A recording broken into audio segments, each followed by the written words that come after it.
గురుగారు, ధృతరాష్ట్రుడి సంతానం 100 మందని, 101 మందని, 102 మందని ఇంకొంతమంది అంటూ ఉంటారు. ఇంతకీ ధృతరాష్ట్రుడి సంతానం ఎంతమంది?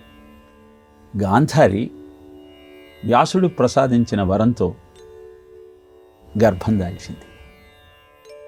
2 సంవత్సరాలు ఆమె ఆ గర్భంతో జీవితాన్ని గడిపింది. 2 సంవత్సరాలు.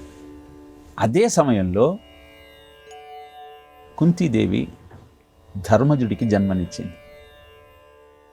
ఈ విషయం గ్రహించిన గాంధారి అసూయతో కుతకుతలాడింది. 2 సంవత్సరాలైంది, ఇంకా పుత్ర సంతానం దక్కలేదు. తన తోడికోడలైనటువంటి కుంతీదేవి అద్భుతమైన ప్రకాశంతో ప్రజలందరినీ ఆనందపరుస్తున్నటువంటి ధర్మరాజుకు జన్మనిచ్చింది.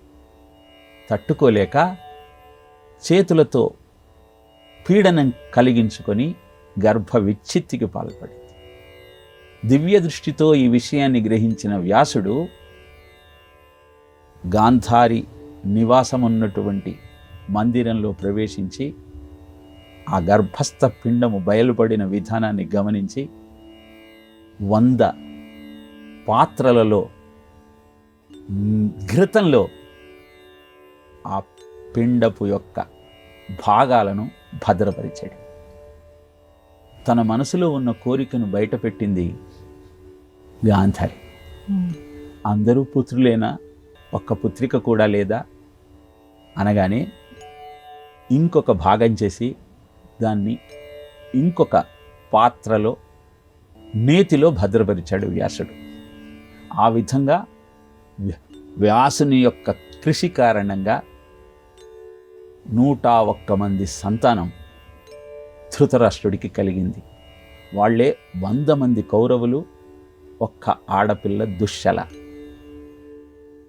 గాంధారి గర్భంతో ఉన్న సమయంలో ధృతరాష్ట్రుడు తనకు సేవ చేసేటువంటి దాసితో ఒక పుత్రుడికి జన్మనిచ్చాడు. అతడే యుయుత్సుడు. కనుక ధృతరాష్ట్రుడి సంతానం 102 మంది, కౌరవులు 100 మంది, పుత్రిక 1. ఇలా కొంతమంది 100 మందని, కొంతమంది 101 అని, ఇంకొంతమంది 102 అని అనటంలో ఆంతర్యం ఇదే. యుయుత్సుడిని కూడా ధృతరాష్ట్రుడి సంతానంలో కలుపుకుంటే 102, లేదా దుశ్శలతో కలిపి 101. ఈ విషయాన్ని గ్రహించి సత్యాన్ని తెలుసుకునే ప్రయత్నించారు.